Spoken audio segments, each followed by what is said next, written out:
Bonjour, ici Herman Charret au marché public de Baie-Saint-Paul. Comme à toutes les semaines, TBCO est présent sur les lieux. Alors, cette semaine, comme vous pouvez le voir, une attraction exclusive et particulière, un avion qui date de 1917, mesdames et messieurs, 1917, lors de la Première Guerre mondiale. Alors, c'est une invitation que l'on vous fait à venir à tous les dimanches, rencontrer les producteurs, bien sûr maraîchers, rencontrer également des artisans, des artistes peintres. Il y a aussi des musiciens et des attractions telles qu'on la connaît aujourd'hui. Bonne émission!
Alors, nous sommes en compagnie de Mme Annie Anger, de l'entreprise La Miellée. Bonjour. Bonjour. On est toujours, bien sûr, au marché public de Baie-Saint-Paul. Donc, c'est un rendez-vous que vous donnez aux gens, à la population et aux touristes ici même au marché public depuis le début? Depuis le début, je suis ici au marché public tous les dimanches, fidèle au poste. Fidèle au poste, comme on dit. Ça se passe toujours entre 10h et 16h à peu près, grosso modo, 15h. Bien, chaque année, il y a des petits changements aux heures, mais oui, en général, c'est de 10h à 3h, c'est le rendez-vous qu'on donne aux gens. Good. La Miellée, ça fait un lien avec le miel, Oui. mais vous n'êtes pas une productrice de miel, vous? Non. Mais j'ai commencé en tant que productrice. D'accord. Il y a plusieurs années, quand j'ai commencé, c'est Donald Michaud, qui avait anciennement l'Authentique Miel de Charlevoix, qui m'a enseigné et j'ai commencé comme ça, en tant que productrice. OK. Et, Alors, on connaît bien le produit. oui. Donc, quand je suis arrivée en tant qu'apiculteur dans Charlevoix, je ne voulais pas arriver puis mettre un pot de miel sur le marché puis faire vraiment concurrence. Donc, j'ai décidé de me démarquer en faisant les produits transformés. Et c'est de là qu'est venue l'idée de faire les baklava et ma fameuse vinaigrette au miel. OK. Par la suite, victime de mon succès, tant mieux pour moi, c'est devenu assez populaire, mon produit, puis j'ai décidé de vendre les abeilles parce que faire du début à la fin, en tant que productrice, c'est difficile de faire la production, la transformation, la vente, la représentation. Donc, maintenant, ce que je fais, c'est que j'achète du miel de fleurs de bleuets d'un producteur du lac Saint-Jean. OK. Alors, on n'a pas de connotation biologique charlevoix là, comme tel. Non, pas OK. du tout. Mais le miel du lac Saint-Jean, il est très bon aussi. Oui. Alors, dans les faits, vous avez voulu aller plus loin. Est-ce que ça a été compliqué, le passage du miel de produire et ensuite de développer ces produits-là? Non, pas du tout. Une fois, j'étais allée chez mon beau-frère, Enrico, puis il avait fait une vinaigrette que je trouvais extrêmement bonne. Puis j'ai demandé la recette. Puis avec le temps, je l'ai peaufiné, je l'ai changé, j'ai rajouté du miel et ça a donné vraiment un bon produit. C'est comme ça qu'après ça, j'ai développé la gamme de vinaigrette au miel. Ah. Ma première étiquette originale, c'est celle-là. OK. Biz. Oui, maintenant, j'ai évolué vers ça. OK. La miellée. Là, on reconnaît comme il faut la miellée. Oui, exactement. En fait, ça s'appelait toujours la miellée, mais votre produit, c'était sous Biz? Bien, j'ai encore des produits Biz que je garde. Parce que la miellée, c'est vendu en épicerie, puis c'est juste mes vinaigrettes en général D'accord. que je garde. OK. Puis Biz, c'est surtout les baklava, le miel que je vends aussi. Mais je suis très franche avec mes clients. Je leur dis toujours, c'est du miel de fleurs de bleuet du lac Saint-Jean. L'honnêteté, c'est important. Alors, on a une variété. On a effectivement la vinaigrette. Oui. On a ici le miel. Vous vendez du miel aussi. J'en vends très rarement. Très rarement. Très rarement. Ouais. C'est juste parce qu'hier, il y a eu le gros événement à la laiterie. Je me suis dit, bon, on va en faire. Pourquoi pas? En général, j'essaie de ne pas nuire aux producteurs, apiculteurs de la région. D'accord. OK. Après ça, on tombe, vous dites les baklava. Ça, Les c'est baklava. baklava, c'est quand même d'une autre origine, ça là. Ça vient d'ailleurs, ça, les Oui. baklava. Oui, oui. Vous avez, puis, bien sûr, c'est une saveur de miel, donc vous avez dit ça serait naturel d'en faire ici.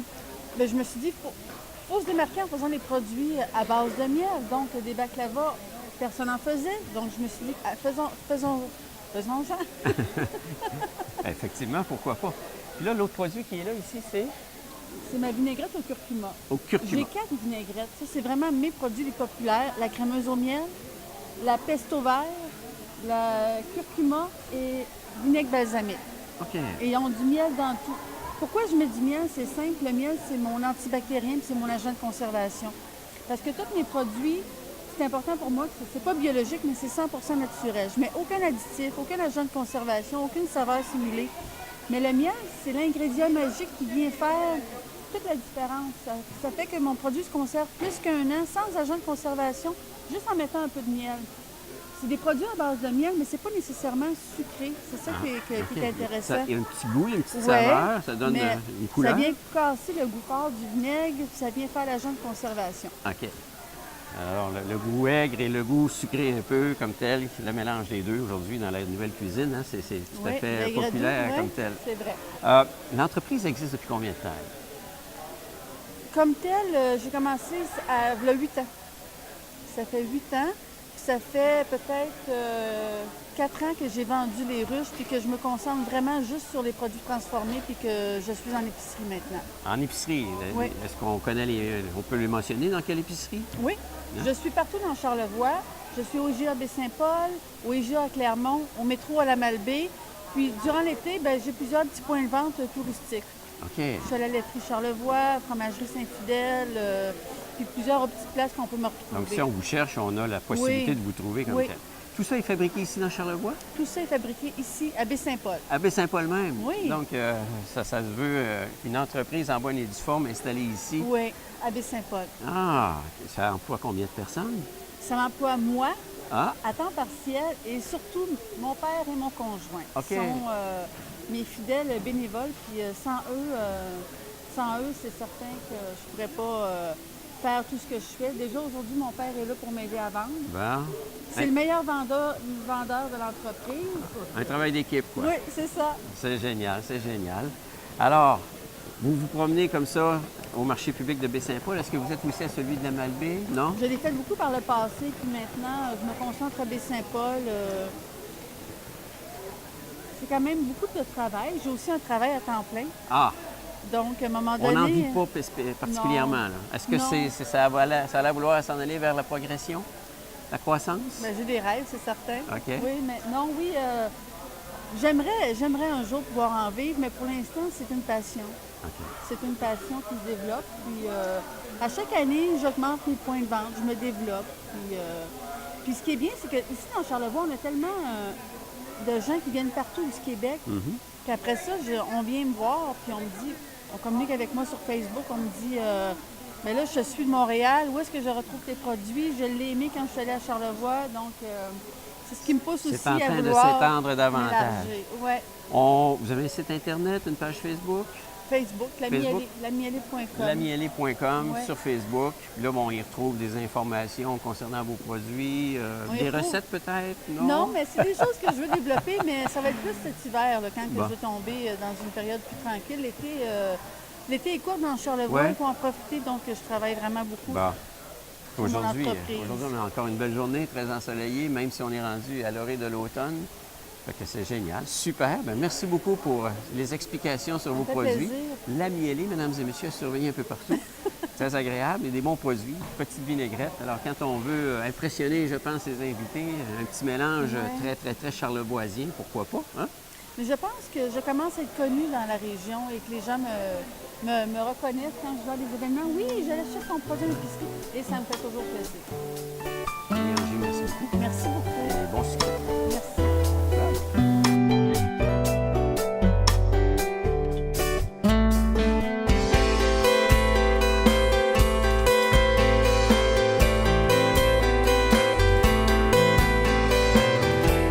Pierre Bouchard, bonjour. Bonjour. Alors, je vois qu'on est à l'œuvre. On est en train de commencer une toile, Voilà. une belle Ouais. vache de base. Est-ce que c'est la base de vos œuvres en général, d'avoir un animal? J'aime beaucoup exploiter le monde animal. Je peins beaucoup de poissons, des saumons, c'est un animal que j'aime beaucoup. Et puis, souvent, le monde animal, je vais exploiter la nature morte en peignant des fruits, des choses comme ça. Et puis, c'est traditionnel, c'est des thèmes traditionnels, mais c'est un peu exécuté différemment. Donc, je vais ajouter de l'aérosol, de la canette, comme pour faire du graffiti sur Alors, il y a plusieurs techniques là, qu'on utilise. Il y a plusieurs techniques. Je vais mettre de l'acrylique, je vais mélanger l'huile avec du graphite ou du charcoal aussi. Puis c'est ça, c'est vraiment un mélange de toutes sortes de techniques. Puis là, la vache, je m'inspire de Baie-Saint-Paul, du monde agricole et tout ça, la bonne vieille old steam. C'est ce que je suis en train de faire. Là. Vous êtes originaire du Lac-Saint-Jean? Oui. Maintenant demeure à Québec? C'est ça, j'ai été au Lac-Saint-Jean, je suis originaire de Saint-Henri-de-Taillon, encore là, le Lac-Saint-Jean, c'est on est dans un environnement, effectivement... C'est très... c'est beaucoup de nature là-bas. Et puis, je suis à Québec là, depuis 23 ans, je roule ma bosse. Là. J'ai de l'illustration, j'ai fait la bande dessinée, puis du graffiti aussi, je suis rentré un peu dans le monde du graffiti, c'est pour ça que j'ai inclus ça.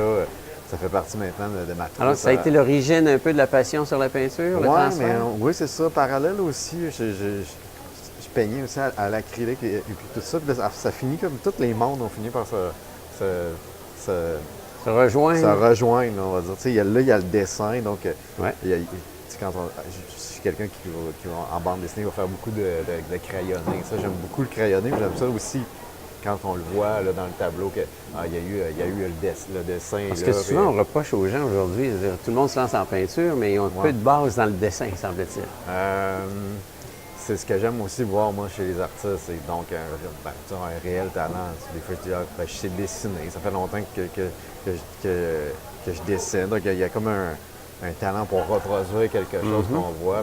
Aujourd'hui, c'est facile. On peut prendre un projecteur, faire un peu tout ce qu'on veut. Mais... Les technologies sont là pour nous faciliter la vie, mais... Mais bon, la perspective, ça existe encore. Puis le dessin de modèles vivants et l'anatomie, c'est encore... c'est comme des trucs... c'est pas des trucs, mais des techniques ancestrales, là, des grands maîtres et tout ça. C'est quand même le fun de d'être voir capable ça, de le faire, d'avoir la satisfaction de le faire. C'est ça. Je me lance aussi dans le paysage, je commence à en faire un petit peu. J'ai fait un peu du type carte postale, mais j'aime ça voir des tableaux de paysage de Baie-Saint-Paul, des René de Chassé ou des Guy Paquette est dans cette mouvance-là aussi, tu sais, des paysages, reproduire quelque chose qu'on trouve très beau, en fait. Oui. C'est ça. Avec une touche qui leur est propre, là. Exactement, c'est ça, de le signature. transposer, mais de garder quand... C'est pas facile de transposer quelque chose que tu trouves super beau, un coucher de soleil qui est... Moi, j'ai pas ce talent-là, c'est pour ça que je pose des questions. J'ai pas ce talent-là. Aujourd'hui, comme ça fait plusieurs années que vous faites de la peinture, globalement? Ça fait quelques années, plus sérieusement, là, je dirais 3 ans. Est-ce qu'on en vit là aujourd'hui? Oui. On en vit. On est rendu à l'étape où je suis capable de produire, me concentrer là-dessus et d'en vivre. C'est ça. Donc, les gens demandent, il y a des commandes qui sont sur la table. Il y a des gens qui vont dire, bon, j'aime ça dans tel style ou telle thématique, veux-tu me faire ça, de les rendre après? Bon, ben ça, c'est vraiment fun là, de pouvoir vivre de ça. Puis c'est un travail, mais ça fait peut-être 10 ans que je suis dans ce domaine-là et puis j'aspire un peu ou je rêve un petit peu de faire ça. Donc, ça commence à porter fruit. Le rêve se réalise de plus en plus. Là. On le vit complètement. Là. On est dedans, les deux pieds joints. Oui, puis il y a des années qui... Le monde est vaste, là, comme on dit. On essaie d'avancer projet par projet, exposition par exposition. Y a-t-il des périodes de la journée, comme ici, là, on était au marché public de Baie-Saint-Paul, il y a du monde qui se promène, pendant que vous travaillez, on vous questionne. C'est-tu des choses qui vous dérangent non, vous êtes plus à travailler en studio intime? Ben, moi, les deux me plaisent aussi. Le travail en atelier, parfois, ça peut être un petit peu... ça travaille en solitaire. Là. Des fois, c'est le fun d'aller voir les gens, de rencontrer les gens. Quand il fait beau comme ça, c'est des belles conditions, c'est super. C'est sûr qu'on n'a pas tout ce qu'on veut. Là, on est un petit peu en guérilla. Là, Et, Ici, à Baie-Saint-Paul, c'est la Galerie d'art Iris là, qui vous représente. Vous êtes ailleurs aussi dans d'autres... j'ai quelques œuvres à la Galerie du Château Frontenac à Québec. OK. Ensuite, j'expose dans des restaurants, des amis qui ont des restaurants comme à Tadoussac, chez Mathilde. Donc, on laisse des œuvres un peu partout. Et puis... À un moment donné, il y a un coup de cœur qui arrive. Ah puis oui, les gens disent, c'est qui ce monsieur-là? C'est qui ce peintre-là? Exact. C'est des coups de cœur où les gens y pensent très longtemps. Ils ont vu un tableau dans un restaurant ou dans une galerie, puis ils viennent 2-3 ans plus tard, et puis là, c'est le bon moment. Ils veulent avoir une œuvre, puis ça se passe là. Il ne faut pas sous-estimer le fait d'exposer un peu partout. Puis même si ça ne marche pas comme tout de suite, ou dans par exemple une foire ou une fête comme ici, il y a des gens qui vont passer, puis ils vont te trouver sur Internet, puis ils vont Parlant d'Internet, on a une page Facebook et un site Internet? moi, je suis sur Facebook, à Pierre Bouchard aussi, Instagram aussi, site Internet pierrebouchardpeintre.com. On essaie de garder ça à jour et être actif, montrer qu'on existe sur les réseaux. À partir de la vache, on va faire quoi autour? Y a-t-il quelque chose qui vient autour ou bien non, ça va être improvisé? Moi, j'aime beaucoup qu'il y ait gardé du blanc autour. Il va peut-être avoir un petit peu un peu de vert là, pour faire un... Ça va être la vache qui va être mise en évidence. C'est ça. Peut-être les taches de la vache vont être un petit peu plus urbaines. Avec... Quelle race que ça va être? C'est une Holstein. Une vraie vache qu'on les voit dans nos champs. Oui. On peut même... je ne sais pas encore ce que ça va donner, mais souvent j'écris quelque chose. Bon, il va y avoir la vache, peut-être. OK. C'est sympathique. Ouais. Bien, merci pour le temps que vous nous accordez ce matin. Et, merci. beaucoup de plaisir, quoi. Des heures de plaisir dans la peinture. Merci.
Alors, on est en compagnie de M. Fernand Saint-André. Oui.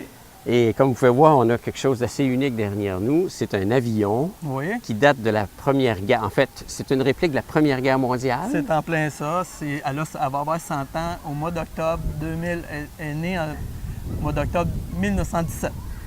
C'est un avion de guerre? C'est un avion de guerre, oui. Allemand? Allemand, oui. OK. Il n'y en avait pas des américaines? C'est que, je vais vous dire pourquoi. C'est tout simplement parce qu'elle est en bois. Et c'est pour ça que je l'ai fait, le fait que je sois ébéniste. OK. Et les autres, c'était des structures de métal recouvertes de toile, c'était plus carré que ça. Et surtout que cet avion-là est fini aussi, est fait comme un cigare. Le look, il est comme plus aérodynamique parce qu'elle est en rond, fini en bois partout. Et moi, ça m'attirait ça. C'est pour ça aussi que je l'ai fait là. C'est pour ça. Alors, si je comprends bien, est-ce que ça avait des particularités de vol supérieures aux autres avions? Oui, sûrement. C'est sûr que lui, c'est le 5e modèle. Ils ont fait le D1, le D2, le D3, ainsi de suite, jusqu'au D5. Ils ont modifié. Les premiers, ils n'étaient pas performants, mais il y avait tout le temps le même moteur. Mais il y avait des faiblesses qui corrigeaient les faiblesses. Lui, c'était à la fin de la guerre.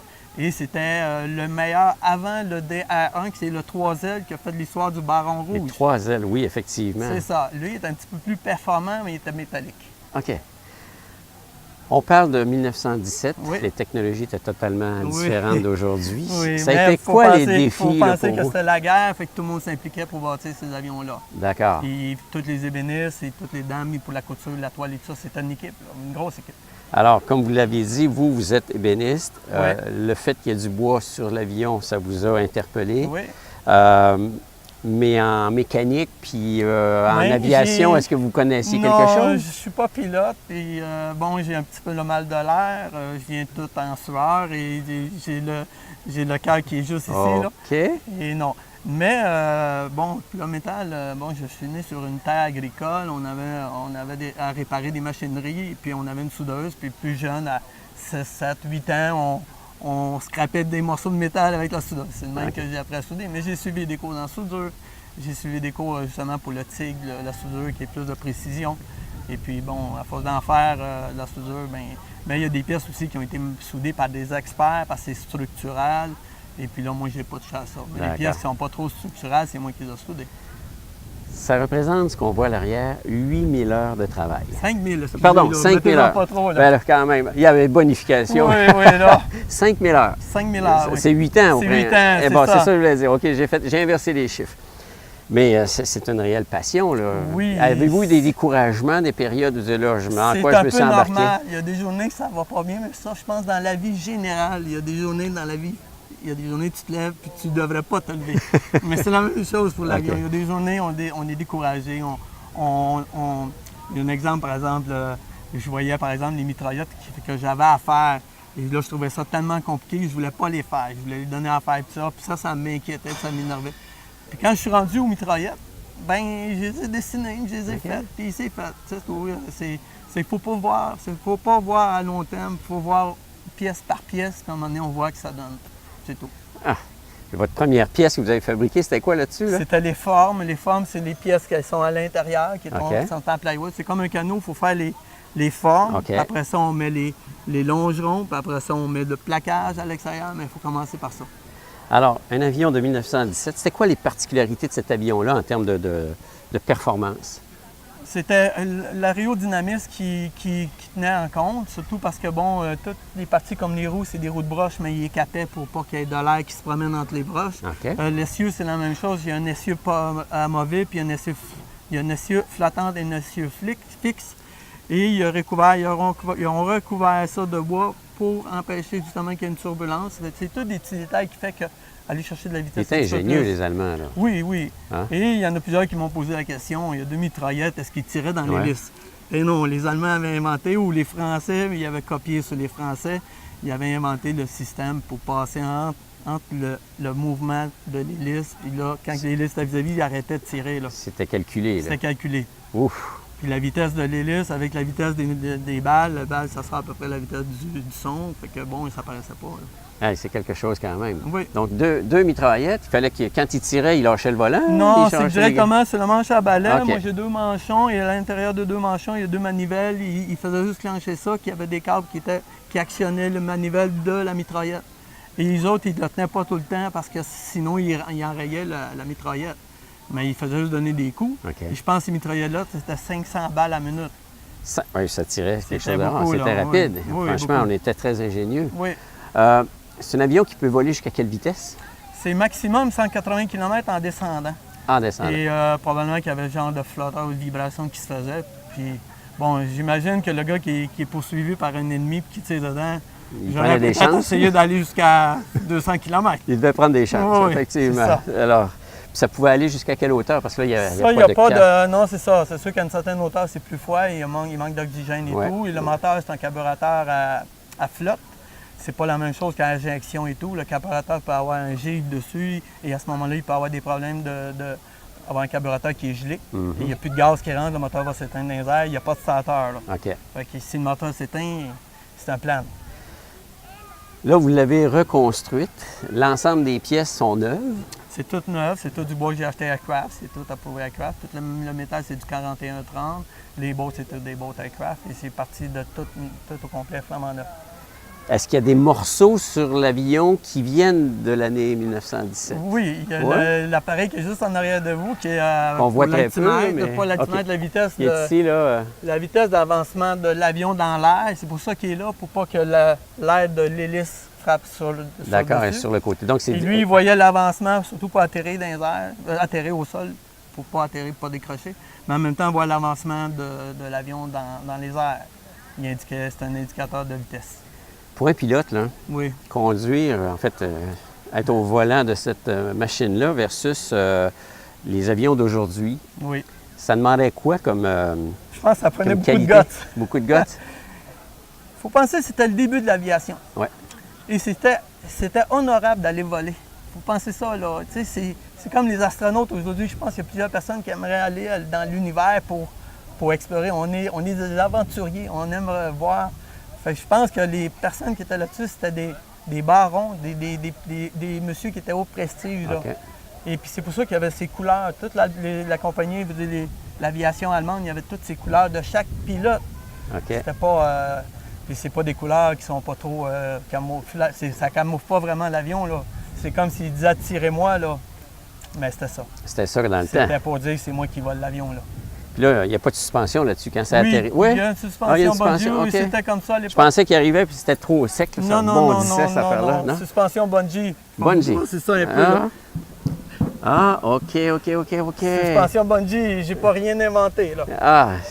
Ah, donc, ils étaient ingénieux, ils avaient pensé à tout. là. Oui. Probablement que ça facilitait. Je me souviens pas, est-ce qu'il y avait pas de porte-avions à ce moment-là? C'était Non, carrément- C'était des avions qui partaient d'aéroport. Oui, Il y avait une je sais pas, autonomie de mais combien de les Allemands, temps? il n'y en avait peut-être pas, mais bon, je pense que c'est 2 heures. 2 heures de 2 heures vol? de vol à peu près, là. Mais en même temps, c'était les mitraillettes. S'il n'y avait plus de balles, ils s'en revenaient, là. C'est une question de balles aussi, là. S'ils tiraient 500 balles à minute, si une minute après, il n'y avait plus de balles, mais je ne sais pas comment ils contenaient de balles. OK. Écoutez, je pense qu'il y en aurait tellement à dire. Ouais. C'est du bois particulier. L'hélice en avant, elle, c'est quelle C'est sorte de du bois? boulot. Je C'est l'ai du fait boulot. faire par un monsieur qui reste à IOWA. J'ai de la misère à le dire.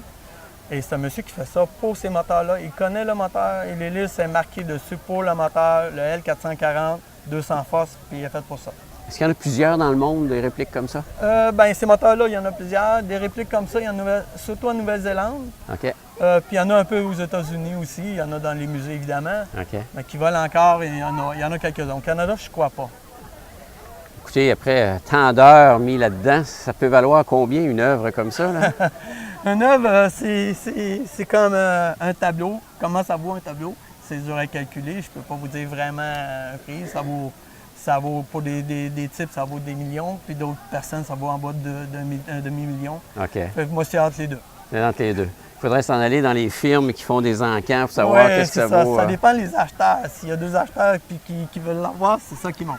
Êtes-vous parti d'une miniature? Parce qu'il y a une miniature ici à côté, là. C'est que moi, avant de faire ça là, moi, j'étais modéliste. Je faisais des avions téléguidés. Et puis, je faisais des compétitions partout. On appelle ça des fun fly dans le Québec. Mhm. Et après ça, j'ai fait des compétitions aux États-Unis 3 années de fil. Avec celle-là, j'ai gagné le premier prix à chaque fois. OK, donc on pilote à distance. Téléguidé, là. oui. OK. Ça, j'étais pas mal plus Ouais. à l'aise Donc, que... le mal des airs n'était pas là. là. Non, c'est ça, parce que je suis pas pilote, je vole pas cet avion-là. Je volerai pas cet avion-là.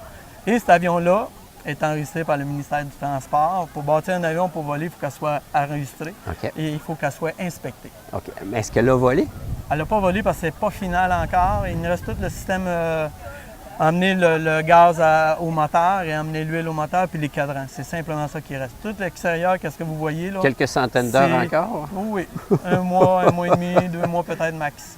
Ben, écoutez, félicitations. Très Ben, impressionnant, ça fait franchement. plaisir. C'est beau à voir. Il faut être au marché public de Baie-Saint-Paul pour Faut voir ça. à- Parce que là, est-ce que c'est démonté? C'est Non, tout vous l'avez- démonté. C'est tout démonté en plus. Il y a des amis qui vont Donc, venir c'est- le chercher ce soir. à C'est dans 4h30. un endroit, Puis effectivement. c'est tout j'ai fait des sports pour mes ailes et puis l'avion, le fuselage s'en vient chez moi. Pour la monter et la démonter, ça va prendre combien de temps? 3 heures à peu près. 3 heures. Ah, ben écoute. 3 heures démontées, 3 heures montées. À peu près, là. C'est une belle Bon, mécanique. c'est ça. sûr qu'avec le temps, ça va peut-être prendre 2 heures, mais bon. Ah! Monsieur Fernand Saint-André, Ben, merci ça me fait beaucoup. plaisir. Et félicitations. Beau Merci. chef-d'œuvre. Merci.